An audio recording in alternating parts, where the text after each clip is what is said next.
been about celebrating freedom. We know that freedom comes at a price. You need to fight for it.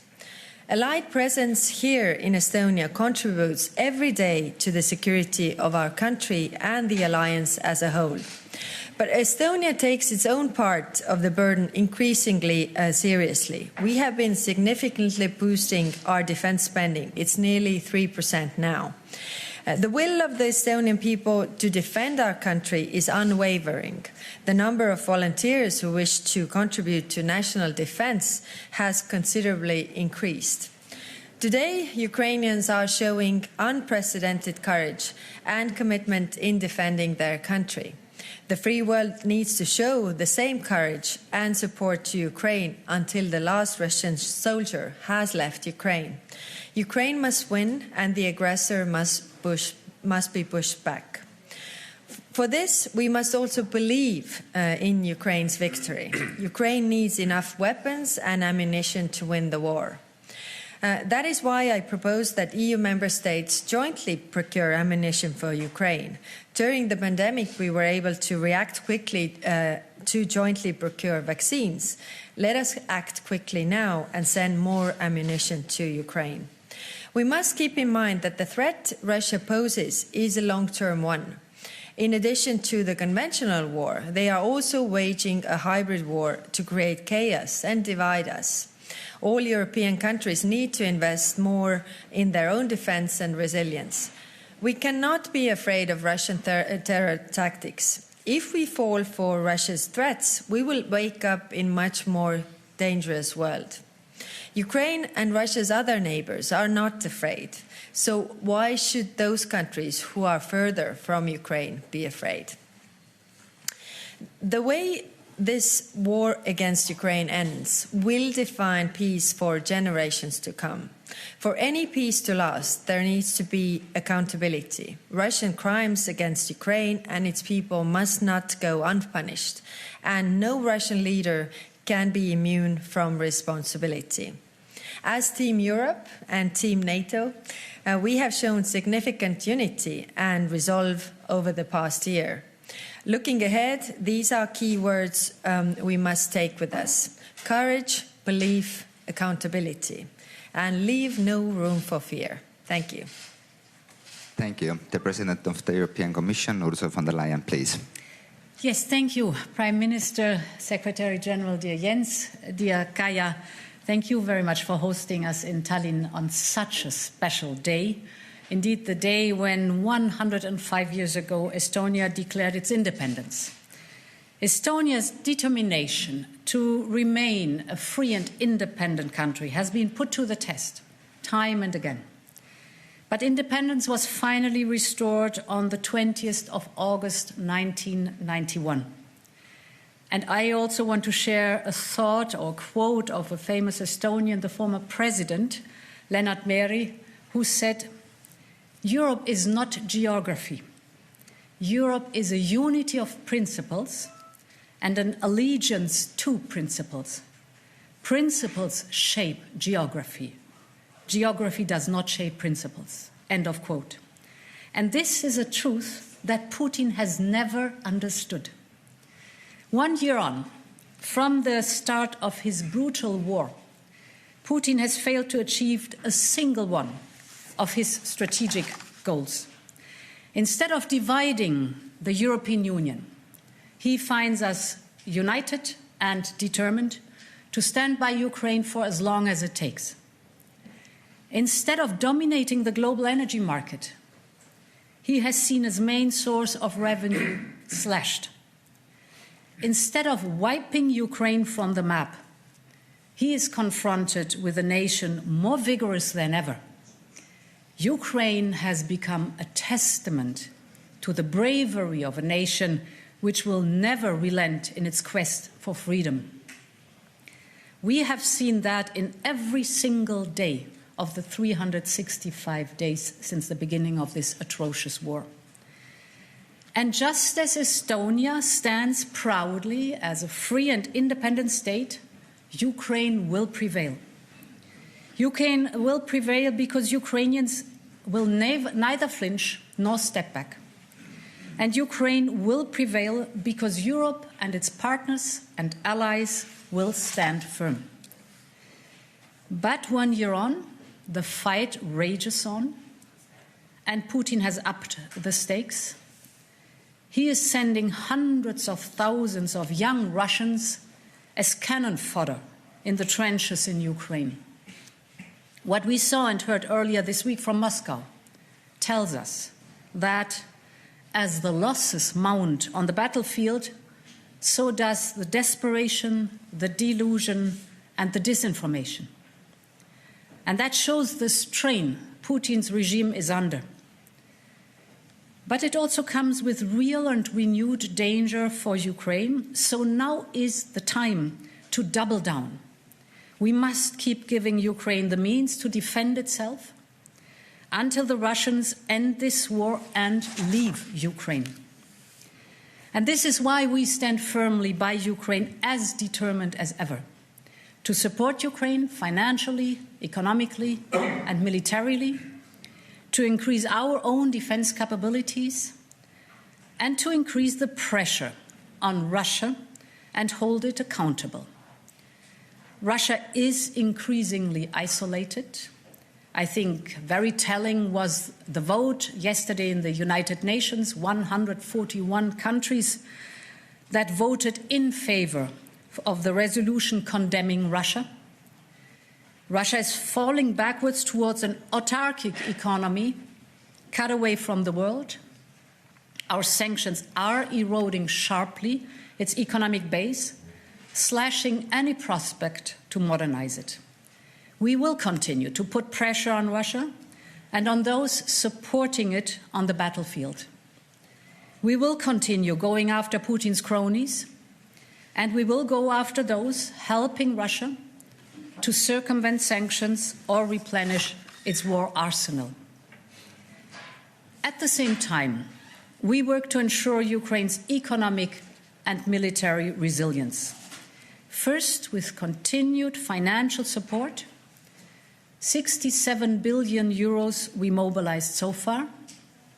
Second, with increased military support, we aim to train 30,000 Ukrainian soldiers in the European Union.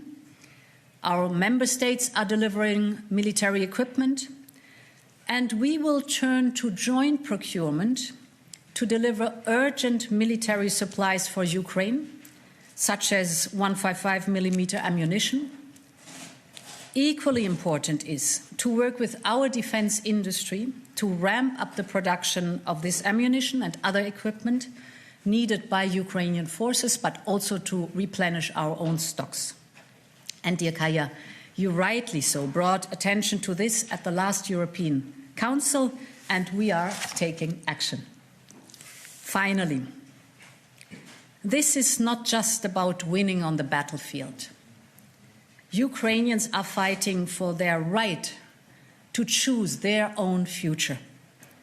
And they have already chosen. They have chosen the European Union. They have chosen the unity of principles, as President Leonard Meri said. The Ukrainian soldiers fighting in the trenches of Bakhmut are defending this unity of principles. And in these dark times, the hearts of Ukrainian people are warmed by the confidence that Ukraine will join the European Union one day. This is how principles shape geography. Dear Kaya, today I am proud to stand here together with you and you, Jens, in Tallinn, celebrating Estonia's freedom and independence. And I'm proud that we stand here together in support of the Ukrainian people and their fight for freedom and independence. I am certain that, like the people of Estonia, Ukraine too will prevail. Thank you. Thank you. NATO Secretary General Jens Stoltenberg, please. Prime Minister Kallas, Kaya, congratulations on Estonia's Independence Day, and President von der Leyen, dear Ursula, it's an honor to be together with both of you here in Tallinn today on this very symbolic day. Over 100 years ago, Estonian troops fought bravely for their freedom and independence. Independence was short-lived, but the Estonian people never gave up. And with the fall of the Iron Curtain, you regained your freedom. And thank you so much for inviting me to be part of the celebrations today. The flag raising ceremony and the wreath laying ceremony was really moving, and it demonstrates how much you value your freedom. Your history is a strong reminder that we cannot take our freedom for granted. Freedom is not for free. We must fight for it every day. Today, it is the Ukrainian people who are bravely fighting for their freedom. And despite a dark year of despair and destruction, their determination and courage will no doubt prevail. 1 year ago, President Putin launched his full-fledged invasion of Ukraine, an illegal war of aggression, in blatant breach of basic international rules. He wanted to break the will of the Ukrainian people, and he wanted to break our unity. President Putin failed. Ukraine stands, and NATO and the EU stand with Ukraine. Yet Putin has not given up his goals. He wants a different Europe where Russia can dictate what neighbors do. He is not preparing for peace. He is preparing for more war. So we must give Ukraine what they need to prevail. Some worry our support to Ukraine risks triggering escalation. But there are no risk-free options. And the biggest risk of all is if President Putin wins. Because the message to him and other authoritarian leaders would be that they can use force to get what they want. That will make the world more dangerous and us more vulnerable. So supporting Ukraine is not just morally the right thing to do, it is also in our own security interest. That is why NATO allies are providing unprecedented support to Ukraine, working hand in hand with the European Union. Again, Estonia is leading by example, providing more military aid as a share of GDP than any other country. NATO presence protects the space for allies to provide this support.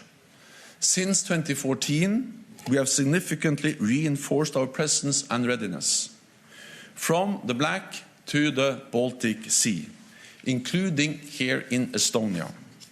NATO's multinational battle group in Tapa, led by the United Kingdom, deters aggression. Fighters from France and Germany help protect your skies. And NASAMS from Spain will augment your air defenses. All this sends a clear message to Moscow. NATO will protect and defend Estonia and every inch of Allied territory. Our Article 5 commitment is ironclad. All for one and one for all. And at our Vilnius summit in July, we'll take further steps to strengthen our collective defense. We also see progress as regards the historic accession of Finland and Sweden into our alliance, two close neighbors of Estonia. 28 out of 30 allies have already ratified the accession protocols. I had good discussions with President Erdogan in Ankara last week. We agreed to restart the talks and to convene a trilateral meeting between Finland, Sweden and Turkey at NATO headquarters in mid-March under my auspices, to discuss the implementation of the agreement made last June and how to complete the accession process. And it is good that the Hungarian parliament will start ratification process next week. Our aim is for both Finland and Sweden to join as soon as possible. This will strengthen their security, it will strengthen Europe's security, and it will strengthen NATO. So there, Kaja, there, Ursula, thank you once again for our excellent discussions, and not least for your strong commitment to the transatlantic bond for North America and Europe standing together to protect our freedom. Thank you. Thank you. Now it's possible for media to ask questions. Please do state your name, media outlet you're representing, and to whom the question is addressed to. Please use microphone, which with my colleague will assist, and we have first ready there. Please. Yes. Thank you, Tarmo Maiberg, for public broadcasting. Questions to all of you, actually. About China's position paper about Ukraine, and it has 12 points. I would like to know, do you find it credible, especially as the China abstained United Nations vote yesterday about Ukraine? And also, before the war started, US shared intelligent info about Russia's troops and preparation. So, has United States shared any info about its claim made by Mr. Blinken that China is considering giving weapons to Russia? Thank you. Yeah, so indeed, the Chinese paper, I think you have to see the principles they shared. It's not a peace plan, but principles that they shared. You have to see them against a specific backdrop. And that is the backdrop that China has taken side by signing, for example, an unlimited friendship right before the invasion, Russia's invasion in Ukraine started. So we will look at the principles, of course, but we will look at them against the backdrop that China has taken sides. On the question of supplies of military support from China to Russia, we have not seen any actual delivery of lethal aid. But what we have seen are signs and indications that China may be planning and considering to supply military aid to Russia. And China should not do that, because that will be to support an illegal war of aggression, breaching international law and violating the UN Charter. And China is a member of the UN Security Council, and they have a particular responsibility to protect the UN Charter, and this is a war aggression violating exactly that charter. Then on the proposals and the points presented by China. So first of all, China doesn't have much credibility because they have not been able to condemn the illegal invasion of Ukraine. And they also signed, just days before the invasion, an agreement between President Xi and President Putin on limitless partnership with Russia. So I think what we see now in Ukraine is that President Putin is not preparing for war. He is preparing for the exact opposite, for more war, for more new offensives. And therefore, most likely, this war at some stage will end at the negotiating table. But if we want a peaceful solution, we need to also realize that what happens around that negotiating table is totally dependent on the strength and the situation on the battlefield. So meaning that if we want a peaceful negotiated solution where Ukraine prevails as a sovereign independent nation, then we need to support Ukraine military now. Because that's the only way to create the conditions where President Putin realizes that he will not win on the battlefield. He has to sit down and accept Ukraine as an independent sovereign nation in Europe. So military support today is the way to achieve a peaceful agreement tomorrow.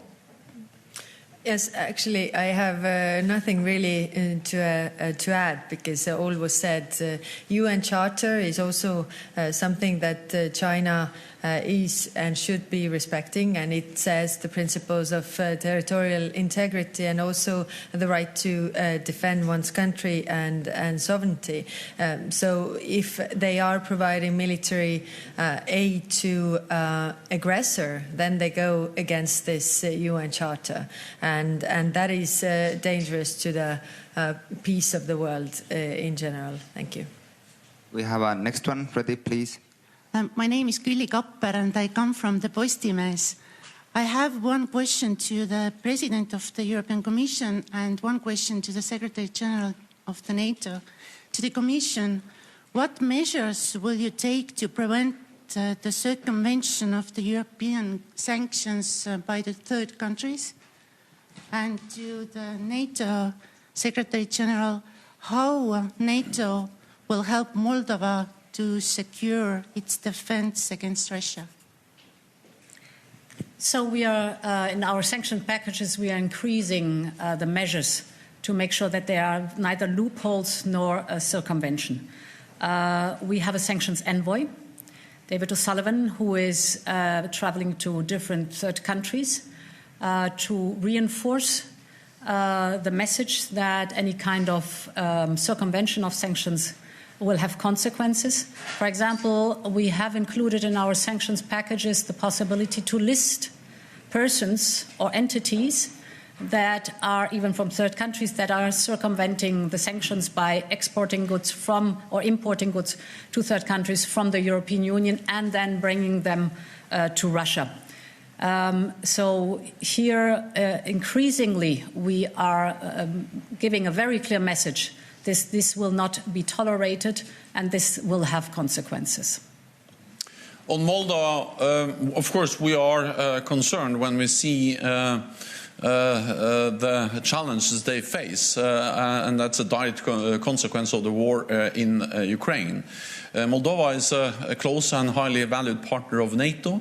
We have been working with them for many years. We have agreed now to step up our partnership and also to help to build defense capacity. We have a tailored defense capacity building agreement in place to help to strengthen their different institutions and to help them to strengthen their resilience. We also welcome, of course, efforts by individual allies. I also know that the European Union is doing a lot to support Moldova, because I think if there's one lesson that at least we can learn from the war in Ukraine, is the importance of supporting those countries which are vulnerable for Russian aggression as soon as possible.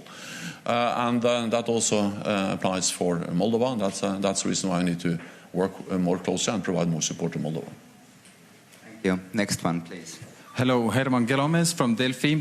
As you all know, any positive signal from these two large multinational powers can serve as a boost for morale for troops on the front lines and an entire nation in suffering. So my question to President von der Leyen would be, Ukraine would like to begin accession talks to the EU within this year. Can you tell Ukrainians what their government can do to make that dream happen? And Secretary General Stoltenberg,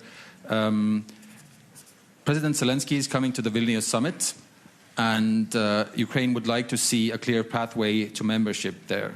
So what can the Ukrainians do to make that dream happen? And I'd like the Prime Minister's thoughts on that as well. Thank you. Yes, the accession process is a merits-based process. So it's not a rigid time-wise, but it depends on the candidate country.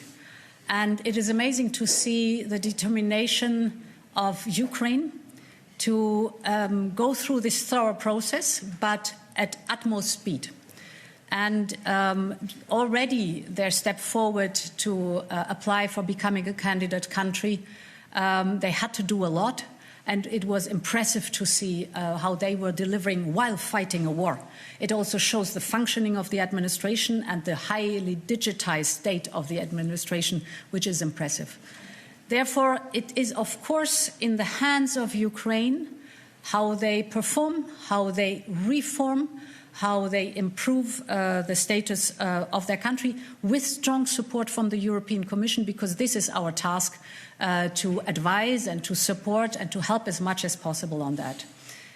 So I can only say it is impressive to see the strong will of Ukraine to join the European Union, the willingness to reform thoroughly their country, and all this while fighting an aggressor.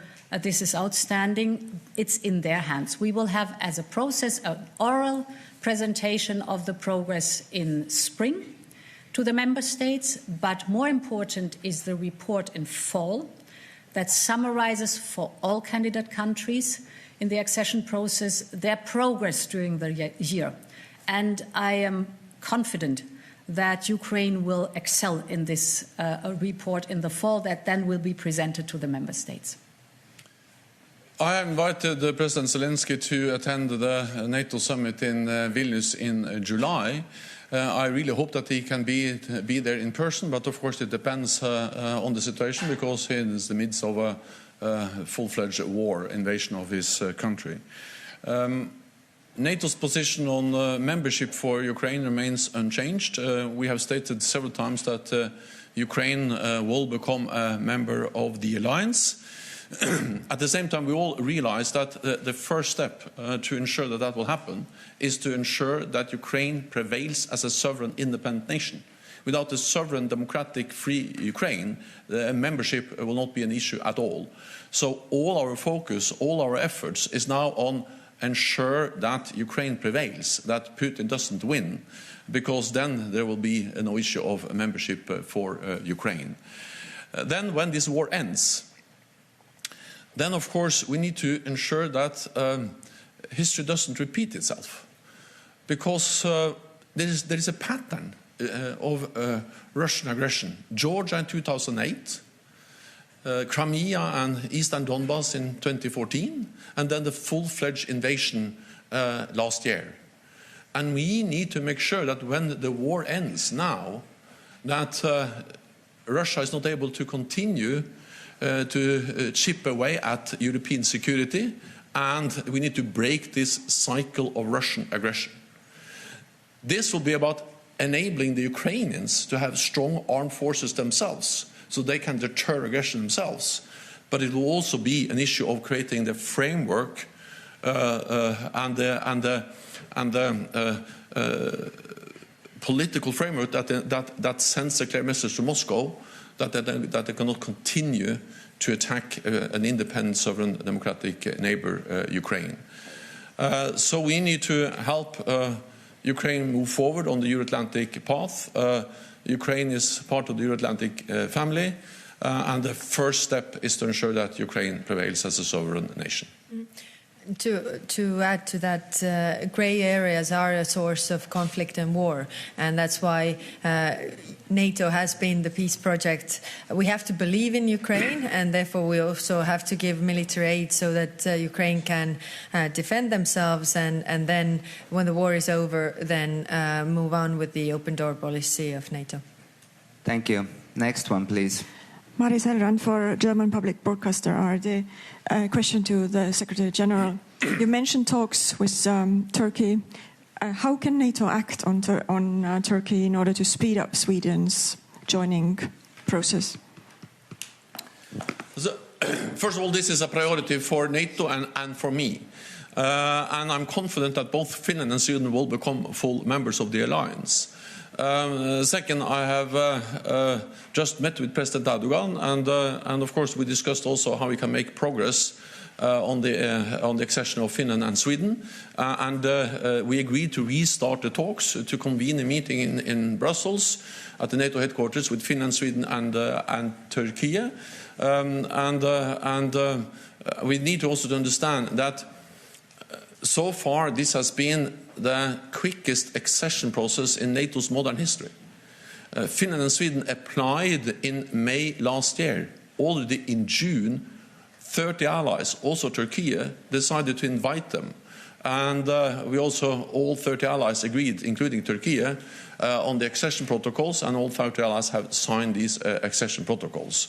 Then 28 out of 30 allies have already ratified in the national parliaments.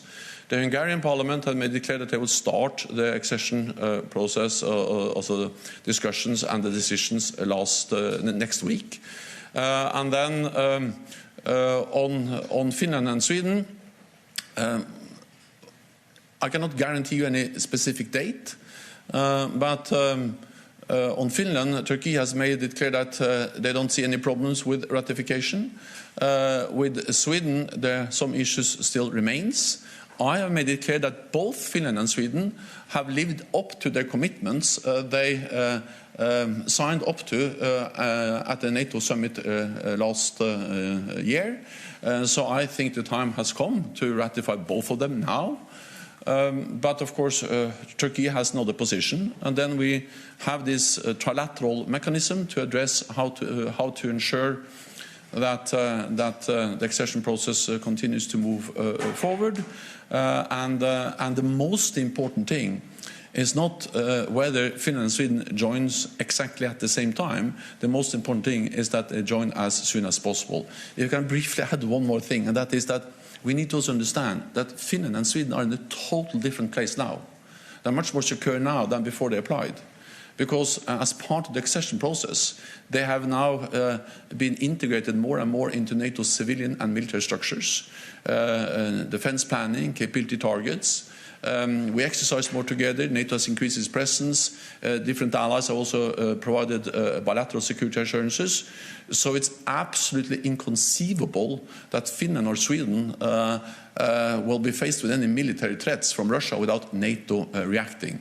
So we are making a lot of progress. We have come a long way already, and I'm confident that we'll also finalize this process.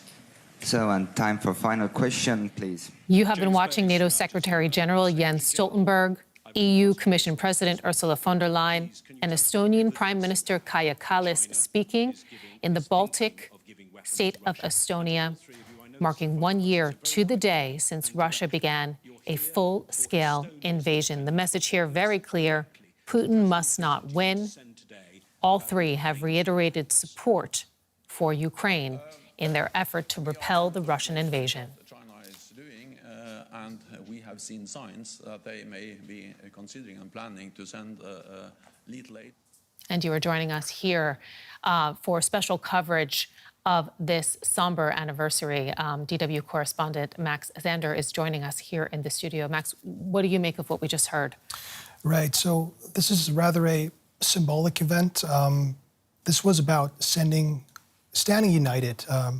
The EU representative, the EU Commission President Ursula von der Leyen, NATO Secretary General Jens Stoltenberg, and the Estonian Prime Minister Kaja Kallas, all together, sending a clear message to Moscow, keeping attention on the issue, keeping attention on what is happening in Ukraine at the moment, and not taking away from the solemnness of the moment, so to say, with any groundbreaking news that we've heard so far. But what was interesting, I think is what Ursula von der Leyen, EU Commission President, said is that this day is naturally about the 1 year anniversary, but it is also about Estonian Independence Day today. And she has said that independence has been put to the test, and referring to the 1991 independence of Estonia from the Soviet Union, having been under occupation by Moscow for somewhat 50 years. She also warned of Putin, further aggression. She said that Putin failed to achieve anything of what he had planned when he started the invasion just a year ago, something that the NATO Secretary General Jens Stoltenberg also repeated. When we talk about support for Ukraine that they have pledged, it's more than just nice words, of course, Max. It is also weapons. Very interesting. The Estonian Prime Minister was talking about the joint procurement of weapons. Just walk us through what exactly that would mean and what might be coming down the pipeline. Right. So this is a suggestion that came by the Estonians just a couple of days ago. The idea is to add to the European Peace Facility, which is a mechanism under which EU countries can procure military aid and weapons. They can't take money from the budget and buy weapons and send them to Ukraine, but what they can